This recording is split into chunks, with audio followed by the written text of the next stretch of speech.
Hello friends, my name is Dr. Ajib and you are watching my YouTube channel Medical Nerd. Today we are going to discuss about an interesting topic that is blood pressure.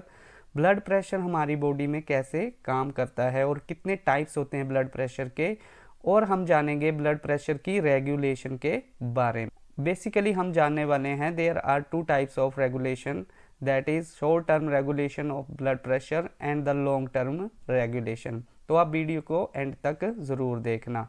So let's start the play without any delay. Let's talk about the blood pressure. So blood pressure होता क्या है?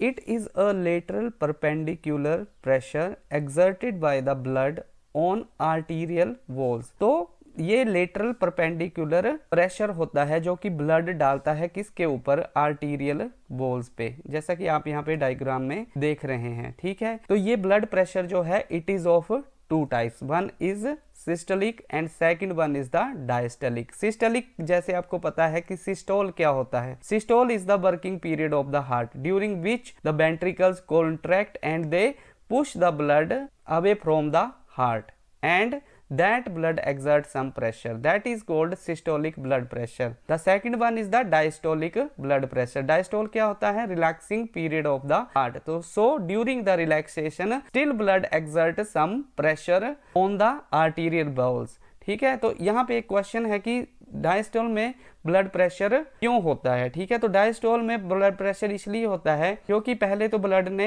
क्या किया? Arterial walls को push किया, उसके बाद क्या करते हैं कि वो आर्टरीज जो है वो वापिस आने की कोशिश करते हैं और उसको बोलते हैं इलास्टिक रिकॉइल। उस इलास्टिक रिकॉइल की वजह से हमें जो प्रेशर मिलता है ब्लड का, ठीक है, ब्लड प्रेशर जो हमें मिलता है उसे हम बोलते हैं डायस्टोलिक ब्लड प्रेशर। और सिस्टोलिक ब्लड प्रेशर जो है जैसा कि हम जानते हैं इसकी रेंज होती है 120 mm of Hg and diastolic blood pressure जो है it should not be in any case greater than 90 mm of Hg। अब जानते हैं रेगुलेशन ऑफ ब्लड प्रेशर के बारे में। जैसा कि मैंने आपको बताया था कि दो तरह की रेगुलेशन हम पढ़ने वाले हैं इस टॉपिक में, एक शॉर्ट टर्म रेगुलेशन है और दूसरी लॉन्ग टर्म रेगुलेशन है। शॉर्ट टर्म रेगुलेशन जो है that is controlled by the nervous system and the mechanism which is going to play here that is the baro receptor mechanism. Baro का मतलब होता है प्रेशर। अब रिसेप्टर्स क्या हैं? They are present in the aorta and the carotid sinus. They send the sensory input to the brain. ठीक है, कहाँ भेजेंगे वो इन्फॉर्मेशन को?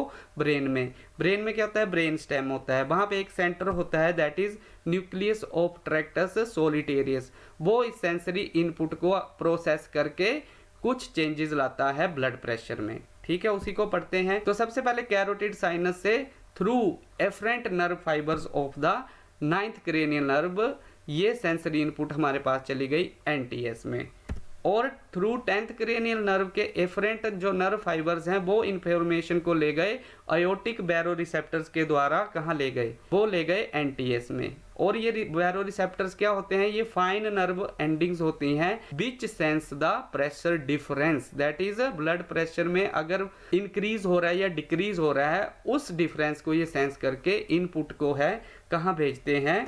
दे send it to the nucleus of tractus solitarius. यहाँ तक हमें ये क्लियर हो गया। अब नेक्स्ट क्या है कि न्यूक्लियस ऑफ ट्रैक्टस सोलिटेरियस आगे क्या करता है? उससे पहले हम जान लेते हैं कि ऑटोनोमिक नर्वस सिस्टम का हार्ट पे क्या प्रभाव रहता है। तो ऑटोनोमिक नर्वस सिस्टम के दो पार्ट होते हैं, एक होता है सिंपैथेटिक नर्वस सिस्टम और दूसरा होता है जी parasympathetic nervous system. Sympathetic nervous system है that is having a positive influence on the heart. तो ये हार्ट रेट को और कार्डिक आउटपुट को बढ़ाने का काम करता है, जबकि पैरासिम्पैथेटिक नर्वस सिस्टम जो है that is having a inhibitory influence on the cardiac system, और ये कार्डिक आउटपुट को कम करता है और ब्लड प्रेशर को अल्टीमेटली कम करेगा या फिर ये हार्ट बीट को भी स्लो करता है। अब हम जानेंगे कि बैरो रिसेप्टर मैकेनिज्म में ये दोनों कैसे प्ले करते हैं। कैरोटिड साइनस से क्या हुआ? सेंस हुआ लो ब्लड प्रेशर। ठीक है, तो इन्होंने क्या सेंस किया? लो ब्लड प्रेशर को सेंस किया। ये इंफॉर्मेशन गई न्यूक्लियस ऑफ ट्रैक्टस सोलिटेरियस से। आगे इसने क्या किया?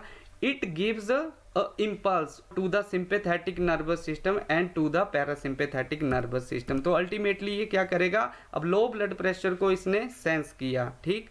अब इसने सेंस किया तो ये क्या करेगा कि ब्लड प्रेशर को क्या करना है, इसने बढ़ाना है, तो बढ़ाएगा। तो it gives a cardio acceleratory input, ठीक है। तो ये एसएनएस की एक्टिविटी को बढ़ा देगा, जिसकी वजह से क्या होगा, हार्ट बीट बढ़ेगी और कार्डियक आउटपुट बढ़ेगी, फोर्स ऑफ कॉन्ट्रैक्शन बढ़ जाएगी, जिसकी वजह से अल्टीमेटली ब्लड प्रेशर बढ़ जाएगा और हमारा टारगेट जो है वो अचीव हो जाएगा।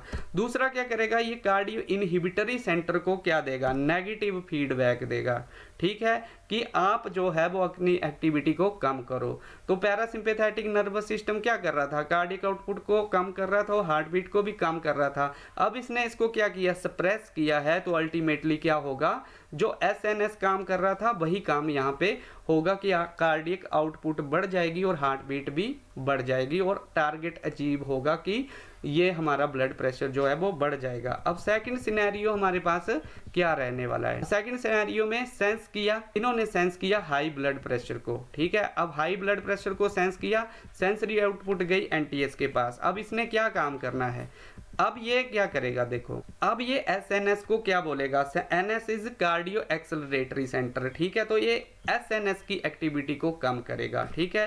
तो एसएनएस की एक्टिविटी कम हो जाएगी, इट मींस हार्ट रेट कम होगी, फोर्स ऑफ कॉन्ट्रैक्शन कम होगी और कार्डियक आउटपुट कम हो जाएगी, तो ब्लड प्रेशर जो है वो भी कम हो जाएगा।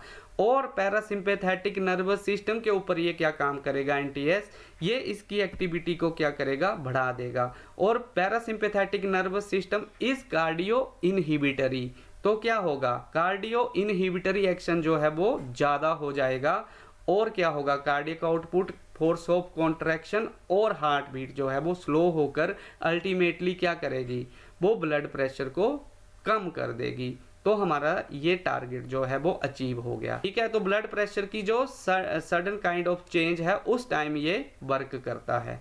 अब हम अपना नेक्स्ट जो पोर्शन है उसको पढ़ेंगे।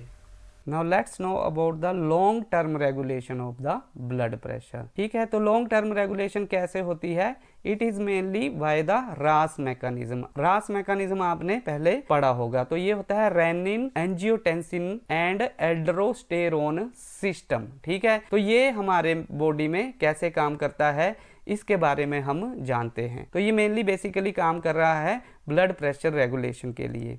तो सबसे पहले जानते हैं रेनिन ये कहाँ से सिक्रीट होता है। तो किडनी में क्या होता है, जेजी अपरेटस होता है, वहां पे जेजी सेल्स होती हैं which are sensitive to the pressure, ठीक है। तो जेजी सेल्स जो हैं प्रेशर सेंसिटिव होती हैं, ठीक। तो ये मान लो कि कम ब्लड प्रेशर है, कम ब्लड प्रेशर में क्या हुआ कि रेनिन जो है वो क्रीट होता है। अब हमें ये पता चल गया कि जब कम ब्लड प्रेशर रहेगा तो रेनिन स्क्रीट होगा। अब रेनिन क्या करता है, एक एंजियोटेंसिनोजन होता है, ठीक है, which is secreted by the liver. तो लीवर सिक्रीट करता है एंजियोटेंसिनोजन। जन कभी भी आएगा, कभी ये शब्द आपके पास आएगा, जन का मतलब होता है कि इनएक्टिव फॉर्म होती है। अब एंजियोटेंसिनोजन को रेनिन जो है वो कन्वर्ट कर देगा एंजियोटेंसिन 1 में, ठीक। तो एंजियोटेंसिन 1 जो है वो हमारे पास आ गया।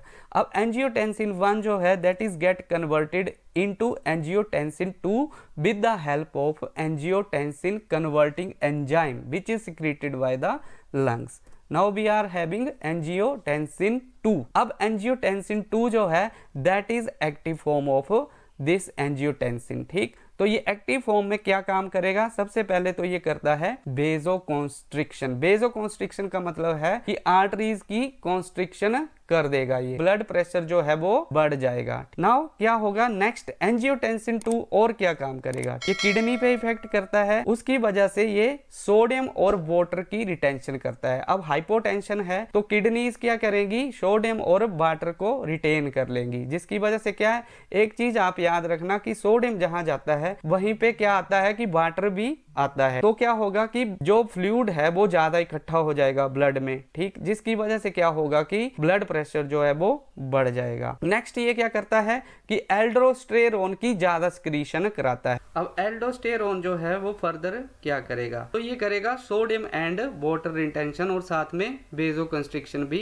करता है and it is ultimately doing the same job what angiotensin 2 is doing. तो ये सोडियम और वाटर रिटेंशन कर रहे हैं और अल्टीमेटली बीपी को जो है वो बढ़ा रहे हैं।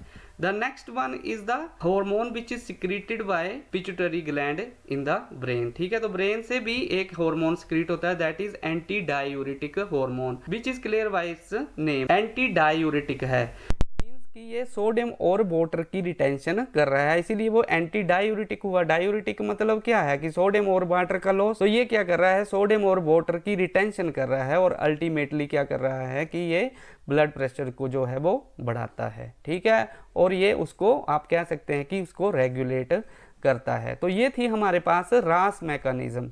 इसमें हमने देखा कि लॉन्ग टर्म रेगुलेशन कैसे होती है ब्लड प्रेशर की। अब एक और हमारे पास हार्मोन होता है that is secreted by the atria. ठीक है, तो एट्रिया क्या करते हैं कि जब ब्लड प्रेशर बढ़ता है तो उनकी वॉल जो है वो पुश होती है और फिर क्या निकलता है, हार्मोन निकलता है that is ANP, that is atrial natriuretic peptide. ये हार्मोन अल्टीमेटली क्या करने वाला है, ये करता है सोडियम और वाटर की एक्सक्रीशन। क्योंकि एट्रिया में ब्लड प्रेशर बढ़ा तो टारगेट क्या अचीव करना है हमने, यहाँ पे ब्लड प्रेशर को कम करना है। वो कैसे होगा, जब हम सोडियम और वाटर को शरीर से बाहर निकाल देंगे तो ऑब्वियसली फ्लूइड लॉस होगा, तो क्या होगा, ब्लड का प्रेशर जो है वो भी कम हो जाएगा। So this topic was all about the long term regulation and the short term regulation of blood pressure. कौन कौन से अदर फैक्टर्स हैं जो कि ब्लड प्रेशर को रेगुलेट करते हैं, we can discuss in the comment section. आपको ये वीडियो कैसा लगा इसके बारे में जरूर बताएं और वीडियो को आप लाइक जरूर करना एंड